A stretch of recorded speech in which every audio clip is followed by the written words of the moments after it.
గెలవబోతుంది. ఇది స్పష్టం.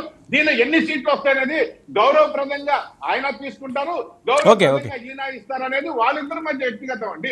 వాళ్ళిద్దరే రేపు వచ్చి మేనిఫెస్టో అనౌన్స్ చేస్తారు, వాళ్ళిద్దరే ఎన్ని సీట్లు కూడా రేపు అనౌన్స్ చేయబోతారు. ఓకే, మోహన్ రెడ్డి గారు 160 సీట్లు ఫిక్స్ అయిపోయారు వాళ్ళు.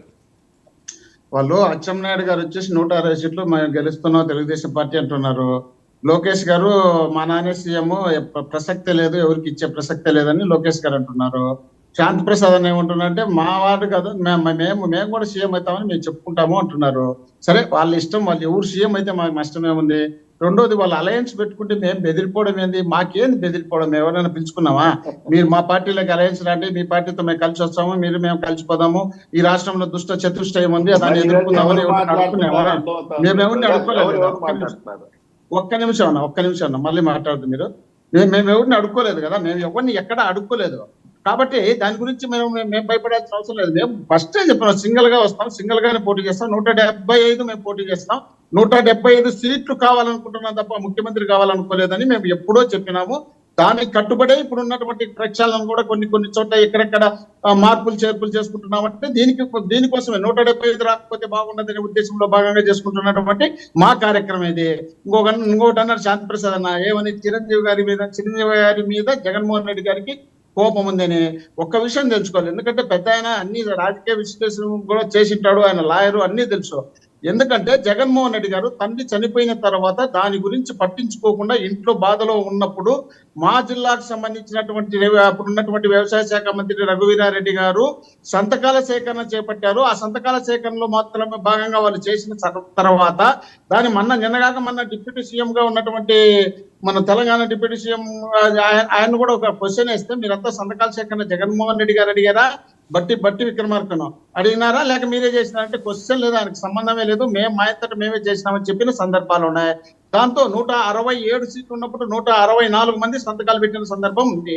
సీఎం కావాలంటే అప్పుడు అయ్యే అవకాశం ఉంది. జగన్మోహన్ రెడ్డి గారు మా తండ్రి తెచ్చినటువంటి పార్టీ ఇది, మా తండ్రి తెచ్చినటువంటి పార్టీ కాబట్టి ఈ పార్టీని మనం పడగొట్టకూడదు, కేంద్రంలో ఉన్నటువంటి కాంగ్రెస్ పార్టీ ఒప్పుకుంటే మనం తీసుకుందాం, లేకపోతే అవసరం లేదని చెప్పడం జరిగింది. మళ్ళీ జగన్మోహన్ రెడ్డి గారు మేము అందరం కలిసి ఒక వెహికల్లో ట్రావెల్ చేసేటప్పుడు ఒక డిస్కషన్ వచ్చినప్పుడు కేంద్రంలో ఉన్నటువంటి పెద్దలకు మనం అపాయింట్మెంట్ అడిగినాము. ఓదార్పు యాత్రకు సంబంధించి డిస్కషన్ చేయాలంటే అపాయింట్మెంట్ ఇవ్వలేదు. అపాయింట్మెంట్ ఇవ్వకుండా పోవడమే కాకుండా మా చిన్నాన్న మంత్రివర్గంలోకి తీసుకొని మా కుటుంబంలోనే చిచ్చు పెట్టడానికి కాంగ్రెస్ లో ఉన్నటువంటి పెద్దలు కొందరు కృషి చేస్తున్నారు. కాబట్టి ఈ విధంగా కాంగ్రెస్ పార్టీ మా నాన్న ఇచ్చినటువంటి హామీలు కూడా అమలు చేయడం లేదు. దాదాపు 660 మంది చనిపోయిన కుటుంబాలను ఓదార్చే పరిస్థితి కాంగ్రెస్ ప్రభుత్వం లేదు. అది మా తండ్రి కోసం జరిపినారు. నేను పోయి నల్ల కాలువ దగ్గర అక్కడ స్టేట్మెంట్ ఇచ్చినాను, ప్రతి కుటుంబాన్ని ఓదార్స్తానని చెప్పినాను. ఓదార్స్తాననే కుటుంబాలను ఓదార్చనీయకుండా వీళ్ళు అడ్డుపడుతున్నారు కాబట్టి నేను కాంగ్రెస్ పార్టీ ఆ చరిత్ర అంతా అందరికీ తెలిసిందే కదా. ఓకే, ఆ చరిత్ర అంతా అందరికీ తెలిసిందే. కానీ ఒక విషయం ఇక్కడ మోహన్ రెడ్డి గారు ఒక్క విషయం బాగా వైరల్ అవుతున్న అంశం ఏంటంటే, ఇప్పుడు షర్మిల గారికి కాంగ్రెస్ ఏపీ పగ్గాలు అప్పచెప్తారట, ఆ ఛాన్స్ ఉందా? ఇయ్యచ్చు, దానికి ఏముంది, ఎవరు ఇష్టం. మీకు ఇబ్బంది లేదా? తెలంగాణలో మీకు ఎఫెక్ట్ ఉండదా? అది తెలంగాణలో పోయి పార్టీ పెట్టుకున్నది. ఆ పార్టీ పెట్టుకున్నప్పుడు మా పార్టీకి సంబంధించిన సజ్జల రామకృష్ణారెడ్డి గారు మాకు సంబంధం లేదని చెప్పడం జరిగింది. మాకు సంబంధం లేదని చెప్పినప్పుడు అక్కడ పార్టీ పెట్టుకున్నప్పుడు ఆంధ్రాలో ఏమైనా చేయొచ్చు కదా, ఏమైనా పెట్టుకోవచ్చు కదా, దాన్ని పెట్టుకో, వాళ్ళ ఇష్టం అది. ఆయన పెట్టుకుంటే మాకేంటి ఇబ్బంది అవుతుంది. మీరు అన్నట్టు మాకు వ్యతిరేకమైనటువంటి ఓట్లు అని మీరు అంటున్నారు కదా, ఆ చీలకుండా పోతాయి. ఆ చీల ఓట్లు అక్కడ పోతే ఎవరు శరీరంలో పోతాయి, తెలుగుదేశానికి జనసేనకు రావు. మాకు ప్లస్ అవుతుంది తప్ప మైనస్ ఎట్ అవుతుందని మీరు అనుకుంటున్నారు. మాకు 151 సీట్లు 51% ఓట్లతో గెలిచినటువంటి మేము దాంట్లో 5% 10% మాకు వ్యతిరేకత ఉంటే పోతే ఎవరికి పోవాలి? చంద్రబాబు గారికి పోవచ్చు, కాంగ్రెస్ పోవచ్చు. కాబట్టే చంద్రబాబు నాయుడు గారు కాంగ్రెస్ తో పొత్తు పెట్టుకుంటే బాగుంటుంది, చంద్రసేన మనకు అవసరం లేదు, బీజేపీ అవసరం లేదని చంద్రబాబు నాయుడు గారు ఇండైరెక్ట్ గా అది పావులు కదుపుతున్నారు. దాన్ని పవన్ కళ్యాణ్ గారు గమనించినారేమో, తర్వాత ప్రచారానికి వెళ్ళిపోతే బాగుంటుందనే ఆలోచనలో భాగంగా పవన్ కళ్యాణ్ గారు ఈ ప్లాన్ వేసుకున్నట్టున్నారు. ఇవన్నీ తతంగాలన్నీ కొద్ది రోజుల్లోనే తేటతెల్లమైతే ఎవరెవరు ఏమేమి చేస్తున్నారు అనేది కాదండి. మీకే ఎక్కువ ఎఫెక్ట్ ఉంటుందేమో కదా మరి. జగనన్న వదిలిన బాణం వైఎస్ రాజశేఖర రెడ్డి గారి గారాల పట్టి ఆవిడ ప్రచారానికి వస్తే ఎఫెక్ట్ మీకు కదా? నేను అదే మీకు చెప్తున్నా, మాకు 151 సీట్లతో 51% ఓట్లతో మేము అధికారంలోకి వచ్చినాం.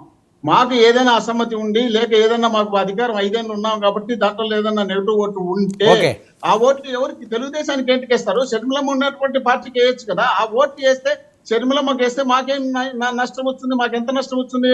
Okay. వచ్చే ఒక 10 సీట్లు అటు ఇటు ఏదైనా తేడా ఉండొచ్చు, 10 ఓటు పర్సెంటేజ్ తగ్గొచ్చు, అంతేగాని వాళ్ళెట గెలుస్తారు, మేమే గెలుస్తాం కానీ వాళ్ళెట Right, గెలుస్తారు, okay. వాళ్ళు ఎందుకు గుద్దాలు దండుకోవాలి? శాంత్ ప్రసాద్ గారు వర్మ గారు. శాంత్ ప్రసాద్ గారు ఏంటి షర్మిల ఎంట్రీ ఎలా ఉండబోతుంది, వాస్తవమైన ఇవన్నీ ఒకవేళ వస్తే ఎవరికి ఎఫెక్ట్? ఇప్పుడు షర్మిల గారు రావచ్చు కానీ రాకపోవచ్చు, ఎందుకంటే పోటీ చేస్తారు 119 స్థానాల్లో ఎన్నికల గుర్తు కూడా తెలంగాణ